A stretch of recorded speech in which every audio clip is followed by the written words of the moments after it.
ईश्वर Hindi 1 to 1 ये रहा channel का नाम, कर दीजिए सब्सक्राइब। और ये बात मैं आपको हर बार बोलता हूँ, लेकिन ये कुछ नया तो नहीं है। लेकिन आपको अगर कुछ यूं कहना, वो हर बार कुछ नया बोलता है, तो आप इसे इंग्लिश में क्या कहेंगे? सोचिए। आगे का काम मैं आपके लिए आसान कर देता हूँ। वह बोलता है, ही स्पीक्स।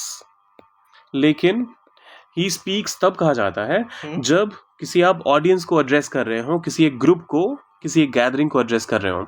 लेकिन यहाँ क्या कहा जा रहा है? वो हर बार कुछ नया बोलता है। अब मुझसे कुछ नया बोलता है, ऑडियंस से, या फिर किसी एक लार्ज गैदरिंग से बात कर रहा है, मीटिंग में बोलता है, ये क्लैरिटी नहीं है। तो ऐसे में स्पीक का इस्तेमाल गलत हो सकता है। We should rather stick to he says. वह बोलता है। और क्योंकि यहाँ पर क्या बोल रहे हैं कि वो हर बार कुछ नया बोलता है, मतलब एक ऐसा एक्शन है जो बार बार रिपीट हो रहा है। और जब कभी भी एक ही तरह का एक्शन रिपीट होता है, तो हम उस केस में प्रेजेंट इंडेफिनिट या फिर सिंपल प्रेजेंट का इस्तेमाल करते हैं। Simple present.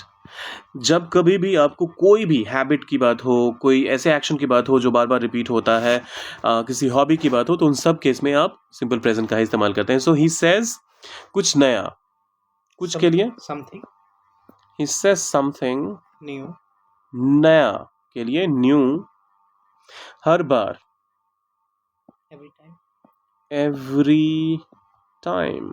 अच्छा, एवरी के बाद मुझे स्पेस देना है या एवरी टाइम एक ही वर्ड होगा? स्पेस देना है। एग्जैक्टली। एवरी टाइम और एवरी स्पेस टाइम में फ़र्क है। क्या फ़र्क है वो कभी और डिस्कस करेंगे। फिलहाल के लिए ही says something new every time, हर बार, एवरी टाइम।